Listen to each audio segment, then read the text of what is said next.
And then, I foreshadowed this earlier. MJF and Joe were arguing with each other in the back when MJF walked off on him.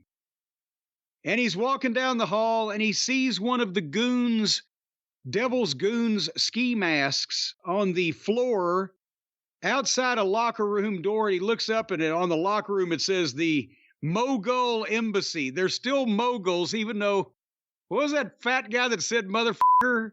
What was his name? Well, Rick Ross, a famous rapper. Okay, well, Rick Ross, he was the mogul. Well, he hadn't been seen since. We got Nana's Embassy, but anyway, so the mask is laying there right outside the door. So MJF knocks on the door.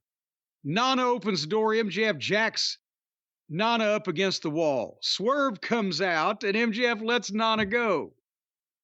And now things are already tense, right? So then MJF and Swerve proceed to talk to each other in WWE style smartass little zingers and backhanded statements back and forth for a long, long time.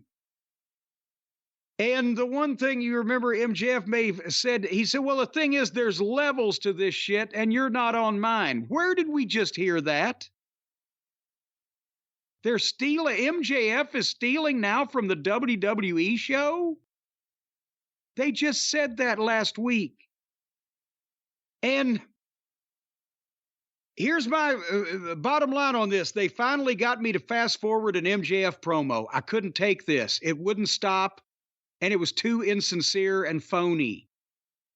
And this is not, MJF is always witty and sharp and quick, and he doesn't mumble his words, and he delivers the zingers, but no, this whole thing is going down the fucking toilet, in my opinion. I'm sorry.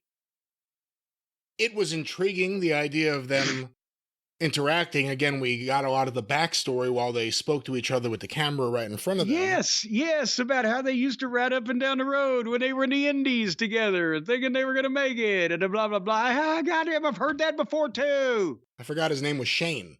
Shane Strickland, they kept calling him there. Because that means it's a shoot. So now we're supposed to think that this hood was just left in the hallway by a sloppy devil's associate, I guess, right in front of the Mogul Embassy room, or it was a clue or a decoy. This is such a mystery. I'm glad the camera people are on it. Are the AEW fans big on board games? Is this a game of Clue? I don't know. That's a very interesting Mr. question. Mustard in the drawing room with a candlestick? Well, I don't know about Mr. Mustard or Mean Mr. Mustard, but it went on for too long. And, you know, the problem is I think, unfortunately, MJF's going to be there for a while.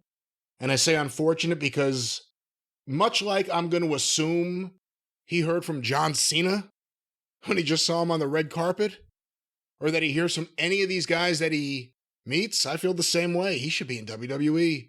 Yeah. At this point, it's getting into that, like, you know, by the end, we glamorized Sting staying in WCW forever, but there was a period there where it was like, well, he should have done something.